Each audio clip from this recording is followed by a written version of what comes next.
और जैसे ही थोड़ा सा समय निकला, आज रोज प्रतिदिन भगवान भोलेनाथ शाम का समय और गंगा जी पे चले जाए, और भोलेनाथ जी गंगा जी पर जाएं। और वहां माता पार्वती को मालूम नहीं कि प्रभु आजकल, हमेशा तो मेरे को साथ लेकर भ्रमण पे निकलते थे, आजकल भोलेनाथ जी जाते कहां हैं, शंकर जी जा कहां रहे हैं, पता नहीं कहां रहे। और बाबा भोलेनाथ जी का स्मरण करा। माता पार्वती ने उसी समय पर गणेश जी को भेजा, गणेश जरा मालूम करो पिताजी कहां जा रहे हैं। और पिताजी को देखकर गणेश जी आए और आकर कहा, मां पिताजी तो कुछ कन्याओं के साथ में, कुछ स्त्रियों के साथ में गंगा जी के जल में अटखेलियां कर रहे थे। इतना तो मां से कहना था। भोलेनाथ जी के शब्द सुनकर, गणेश जी के वाक्य सुनकर मां जगत जननी क्रोध में लाल हो गई। माता पार्वती क्रोध में लाल, और उसी समय पर माता पार्वती क्रोध में लाल होकर सीधे गंगा जी के तट पर पहुंच गई, सीधे गंगा जी के तट पर। और गंगा के तट पर माता पार्वती जब पहुंची और जगत जननी ने देखा 5 स्त्रियों के साथ में, 5 कन्याओं के साथ में भोलेनाथ पानी से क्रीड़ा कर रहे हैं। कभी शंकर भगवान उन पर पानी फेंके, कभी वो कन्या इन पर पानी फेंके, कभी शिव पानी फेंके।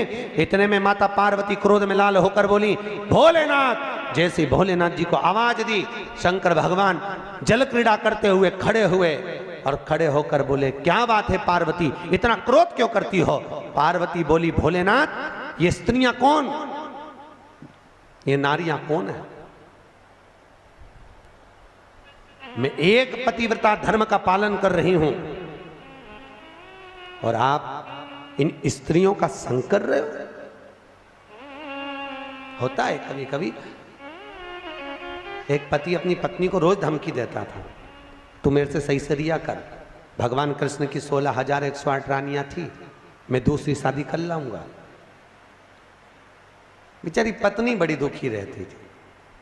एक बार हमारे यहाँ कथा में आई कि गुरुजी मेरा पति रोज धमकी देता है, मैं क्या करूं। मैंने पूछा क्या धमकी देता, कि हमेशा बोलता है भगवान कृष्ण की 16,108 रानियां, मैं दूसरी शादी कर लाऊंगा, तू मेरे से अच्छे से रिया कर।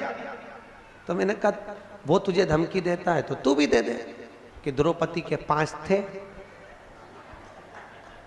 तू क्यों।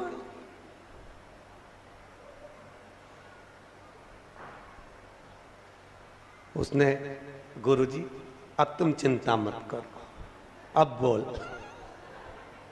और दूसरे दिन फिर बोला, भगवान कृष्ण की 16,108 रानियां मैं दूसरी कर लाऊंगा।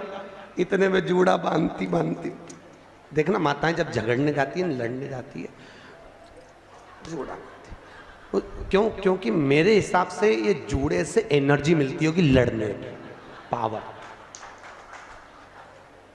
अच्छा, पड़ोसन से 3-4 बार लड़ेगी ना तो 3-4 बार इसका जूड़ा खुलेगा, फिर बांधती बांधती, बोल तो जरा, बोल, मतलब एनर्जी, पावर, पावर है। होता है। एक पंडित जी बहुत कथा वाच रहे थे, बहुत जोरदार जोरदार कथा वाचे। तो एक सरदार जी ने पूछ लिया, महाराज इतना ज्ञान कहाँ से आता है तुम्हारे पास में। पंडित जी बोले, हमारा ये चोटी है ना, ये अर्थिंग का ये तार है, एंटीना, ये ऊपर से आता है, इसलिए हम बोल देते। इतने में तुरंत सरदार जी बोले, तुम्हारी चोटी से बड़े तो हमारे बाल, फिर हमको ज़्यादा ज्ञानी होना चाहिए। इतने में पंडित जी बोले, ज्ञान तो तुमको आता है, पर ये अर्थिंग का तार है, नीचे टपक जाता है, ज्ञान आने की कमी नहीं, आता जरूर है, सब चला आया, मना नहीं है। तो भैया कभी ना बोले। भगवान शिव जब अटखेलियां कर रहे थे स्त्रियों के साथ में, 5 स्त्रियों के साथ में अटखेलियां, तो भोलेनाथ जी के सम्मुख में पार्वती मैया ने कहा, आप ये 5 स्त्रियों के साथ, 5 कन्याओं के साथ क्या कर रहे हो, कौन है ये। मैं एक पतिव्रता धर्म का पालन कर रही हूं और तुमने ये क्या करा। भोलेनाथ जी ने कहा, पार्वती मौन होइए। पार्वती को क्रोध आया, केश माता पार्वती ने खोले। भगवान भोलेनाथ को लगा ये इन कन्याओं को मार देगी। तब भगवान शिव ने कहा, पार्वती चुप हो, ये मेरी 5 बेटियां हैं, ये मेरी 5 पुत्रियां। पार्वती ने पूछा, 5 पुत्रियां कब प्रकट हो गई प्रभु। बाबा भोलेनाथ ने कहा, पार्वती जब चौसर खेलते समय तूने मेरे वस्त्र लिए, मैं जल क्रीड़ा करने के लिए, जल में तप करने के लिए बैठा। तप के करने से मेरे शरीर से पसीना बह निकला। उस पसीने से 5 धाराएं प्रकट हो गईं। उस 5 धारा से गंगा जी की गोद से मेरी ये 5 बेटियां प्रकट हुई है। पहली जया, दूसरी विषहरा, तीसरी शामली बारी, चौथी देव और 5वीं दोतली। ये 5 कन्या शंकर जी की 5 बेटियां। उसी समय पर माता पार्वती ने गंगा जी के जल को हाथ में लेकर कहा, गंगा तू मेरी बहन है, मेरे गर्भ से तो संतान नहीं हुई, पर तूने मेरे बच्चों को पाला पोसा बड़ा किया, इसलिए तेरे घाट पर आने वाला व्यक्ति शंकर जी के साथ तेरा स्मरण करेगा और जो हर हर गंगे बोलेगा, गंगा उसको तेरे स्नान का पुण्य घर बैठे मिल जाएगा। हर हर गंगे बोलो जम के। केवल गंगा के साथ उसी दिन से हर हर शब्द जुड़ गया और जिंदगी हो गई आपकी बोलते बोलते। आपको अभी तक नहीं मालूम होगा कि हर हर गंगे क्यों बोलते भैया। शिव महापुराण में एक एक संवाद है। चावल क्यों लगाना चाहिए, शिव जी को कंकु क्यों नहीं लगाया जाता, शंकर को कुंकू नहीं लगता, रोली नहीं लगती, क्योंकि भगवान शंकर जब एक बार बैठे थे तो एक भगत ने शिव जी का कुंकू अभिषेक कर दिया था। कुंकू अभिषेक करा, इतने में माता जगत जननी जगदम्बा उसी समय पर आ गई। पार्वती ने शंकर जी के ऊपर से रक्त की धार जब बहते हुए नीचे आई, भोलेनाथ जी के शरीर से रक्त बहता देखकर माता पार्वती को क्रोध आ गया। पार्वती ने उसी समय पर श्राप देना चाहा। शिव जी ने कहा, पार्वती उसने कुंकू अभिषेक करा है और तू श्राप दे रही है। पार्वती ने कहा, मैं जान नहीं पाई, पर भोलेनाथ आपसे वचन देती हूं कि आज के बाद आपके शरीर पर यह रक्त ना देखूं।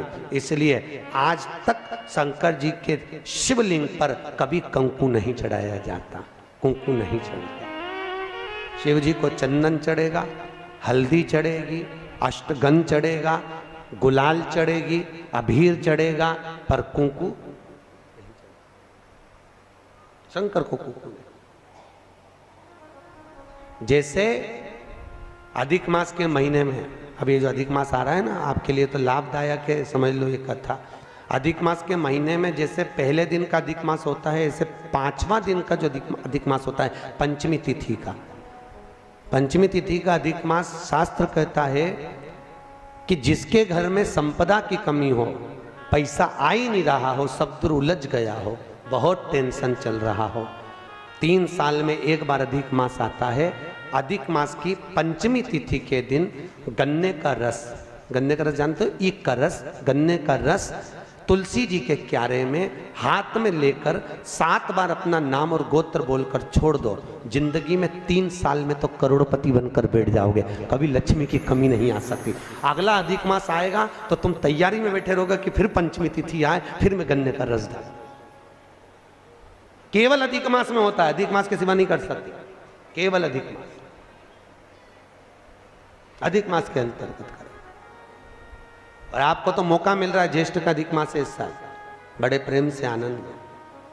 अधिक मास का महीना भगवान शिव के स्मरण का माह, ठाकुर जी के भजन का महीना, भगवान नारायण के लाड़ लड़ाने का महीना।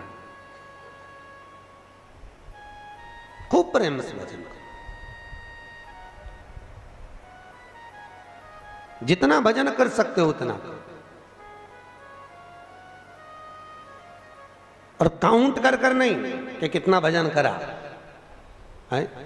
कई लोग हाथ में वो बटन दबाते रहते हैं, राम राम राम राम, काउंट नहीं करना है, कर लो जितना कर सकते हो। अधिक मास के महीने में जितना पुण्य कमा सकते हो कमा। भजन चित्तदारी। आज शिव महापुराण की कथा कहती है, माता पार्वती के सम्मुख में 5 कन्याओं को देखकर गंगा जी के सम्मुख में जब बात प्रसिद्ध करी, तब माता पार्वती से शिव जी ने कहा, ये मेरी 5 बेटियां हैं। पार्वती जी ने 5 को गले से लगाया। भगवान भोलेनाथ बोले, पार्वती ये जल की तरंगों में प्रवाहित होने के कारण इनका शरीर सर्प की आकृति में रहेगा। सर्प की आकृति।